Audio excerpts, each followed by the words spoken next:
New York is the city that never sleeps, and neither does Sal Licata. From Flushing in the Bronx to the Meadowlands in MSG, Sal sounds off on the biggest sports news of the day. Welcome to WFAN Daily with Sal Licata. Who says fighting in hockey is no good? What a freaking start to that Rangers-Devils game. Now, I will say, and by the way, we'll get into the Yankees in just a little bit, but I want to start off that Ranger game. Another big 2 points for the Rangers as they're jockeying, not just to be the best team in hockey points-wise, but jockeying for position. But more importantly than that for now, just beating the freaking Devils. Screw you, New Jersey! Starting that fight at the beginning, which I don't recall ever seeing that. A line fight, everybody up there going at it, guys getting tossed out of the game immediately, which hurts the Rangers. No Trouba, no Keandre Miller, Goudreau right out of the gate. Those guys are all done. But Rempe was going to have an issue. They needed to start to, have that fight after last time what happened with the Devils and all the jawing back and forth.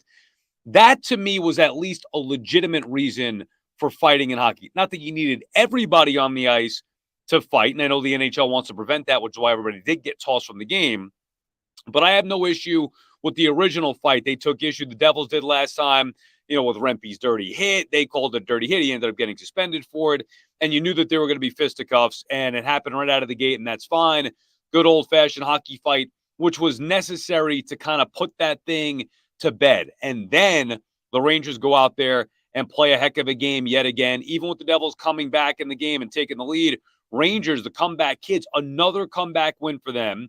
And not only comeback win, but specifically in the third period, there isn't anything this team hasn't done in the regular season. Panarin, a ridiculous year. Lafreniere taking a next step. Even Capo Caco, who, by the way, skates like Wilmer Flores runs. It's like Capo Caco's got cinder blocks on his skates. The guy is slow as anything, but he is a good physical player. And look, he's never going to be the number 2 type pick.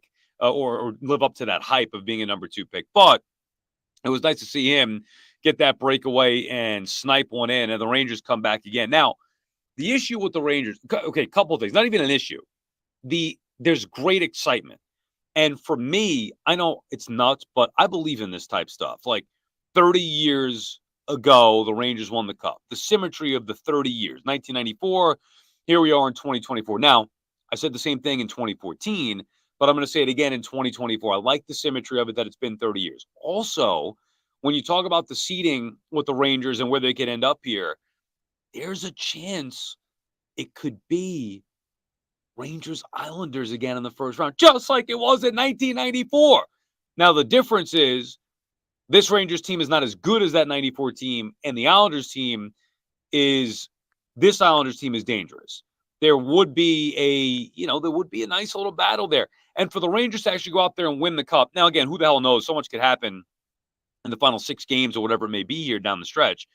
But when you look at who the Rangers could play, Capitals, Flyers, Red Wings, Islanders, possibly the Lightning, of those teams, you probably wouldn't want to face the Islanders just because of the rivalry and because anything could happen. Islanders aren't that bad. And the disparity between them and the Rangers, to me, even though the Rangers have been the better team, clearly short series, anything can happen. We saw that last year with the Devils. But the Lightning as well could be dangerous. But what I would say to that is bring them on. You're going to have some tough opponents along the way to go win the Stanley Cup. You're going to have to earn it. But for the Rangers, it's imperative. We'll know if the Rangers could win the Cup this year if the first series is a short series. It can't be these damn 7-game series every single year. I thought last year they were on the way to a sweeper, maybe take out the Devils in 5. Obviously, it went the complete opposite way where they blow the 2-0 lead. But they can't be in these battles that it feels like they've been in forever with Lundqvist, teams in Lundqvist and net for those Rangers teams, even though they got to the Stanley Cup Finals, battling 7-round series with the Flyers or with the Capitals. It just never end. Penguins taking them on every series, every round with 7 games. Can't be like that. Rangers need not a softie, but they need, an easy first round. I think that would go a long way in them trying to win a Stanley Cup. But the team may not feel like 1994 exactly, but they have done some special things. And Laviolette has them playing well. He's tough as nails. I love seeing him yell at Travis Green. That was great. And then, of course, having the last laugh. But not only chasing the President's Trophy, not only the resiliency, the comeback ability, the adversity that they dealt with early on in the year when Shesterkin wasn't playing like himself, but still being able to win some games. How about the fact, though, that the Rangers, for only the fifth time in franchise history, have won 51 games? Like, that is a big deal.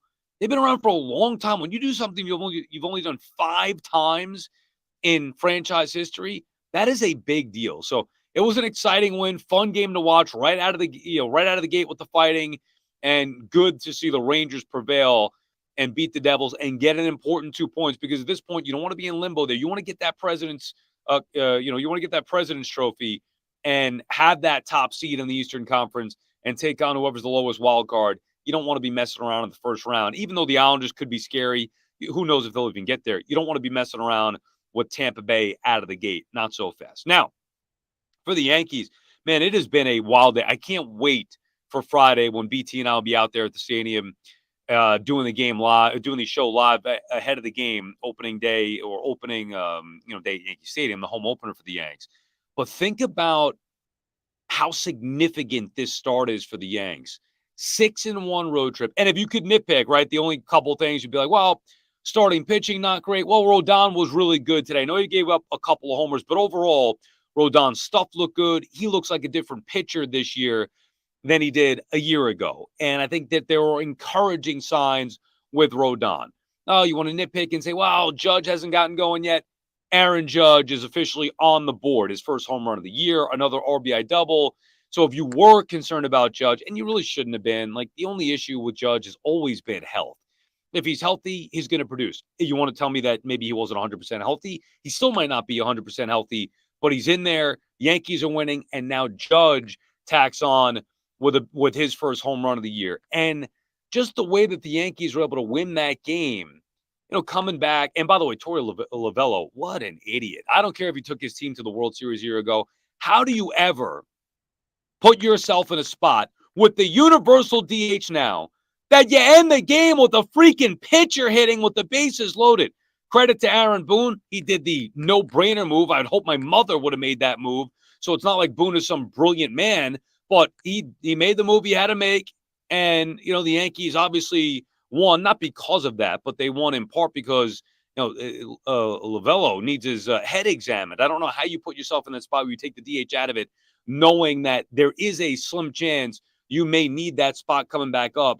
Game goes into extra innings like that. Oh, man, you can't have a game end like that. And it did take away a lot of the drama. But forget about that. That's not the story. The story is the Yankees, who were coming in off an offseason, even though they got Juan Soto, a lot of people, including myself, said they didn't do enough, didn't go all in. They lose Garrett Cole for the first 2 months minimum. Marcus Stroman didn't want to take the ball on opening day, wanted to wait for the home opener. Now we'll have that opportunity with a red-hot Yankees team off to that 6-1 start against his former team. He'll be in the Bronx, first time on the mound at Yankee Stadium as a Yankee, taking on his former team in the Blue Jays. So things worked out in that regard, but that was a little bit of a negative thing with Stroman not wanting to take the ball, even though the team kind of asked him to. Cortez not being very good first 2 games. Yankees going in to Houston for the first 4. No DJ LeMahieu, leadoff guy, banged up. He's out with a serious injury. Have to go with Oswaldo Cabrera. Think about all the things that were trending in the wrong direction for the Yankees going into the season. And maybe the schedule more so than anything else, like, right out of the gate, they got to go to Houston for 4, and then Arizona, the last year, the reigning NL champs for 3. And the Yankees sweep away the Astros in terrific fashion, coming back and doing it without home runs and putting the bat on the ball and sacrifice flies, all the little things, playing good defense, timely hitting, terrific pitching, bullpen lights out, taking care of the Astros in what felt like a postseason series, and then going and following that up with taking 2 out of 3 from the Diamondbacks. You could not have drawn up a better start for the New York Yankees. Incredible start to the season. Great record, but even more impressive is the way that they've been doing it here, which is sustainable. And you have to feel good. Look, you saw Aaron Boone. He feels good. You see the guys on that team that, doing the, barking in the dugout. Everybody's a bunch of dogs on that team.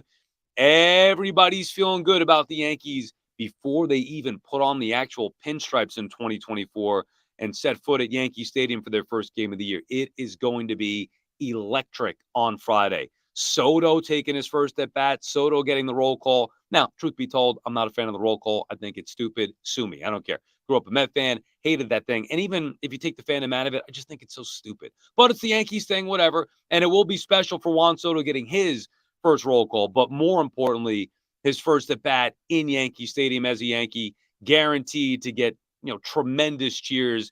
And, the Yankee fans hope it's the first of many for Juan Soto. But that'll be for another day. For now, it's about the excitement returning home off of a near perfect road trip against two very good teams, two of the better teams in baseball a year ago. The Yankees have sent a message. It's 7 games in, but the New York Yankees have sent a message. They're on a mission. They aren't messing around. They've put the American League and really all of baseball on notice. And it's going to be fun to watch how much further they can continue this. Not just the individual performances of some of the young guys as we await getting some more of the young, Dominguez coming back. Who knows if Austin Wells can take that next step, but you're seeing Anthony Volpe, even with the era today, it's going to happen. But Volpe taking another step, the Yankees right now, night and day from where they were a year ago, and everybody's going to be excited about that. And those are the two teams that are carrying us right now in New York.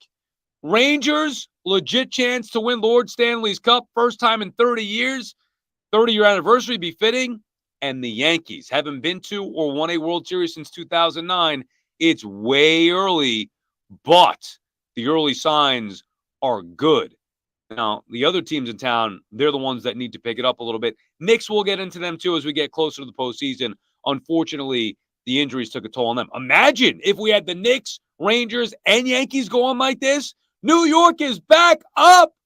All right, that does it for us on this edition of WFAN Daily. Don't forget to download, rate, subscribe wherever you get your podcasts, and hit us up at WFANdaily@gmail.com. We'll answer your comments or questions on an upcoming mailbag episode. Enjoy the rest of your Wednesday night. We'll see you tomorrow.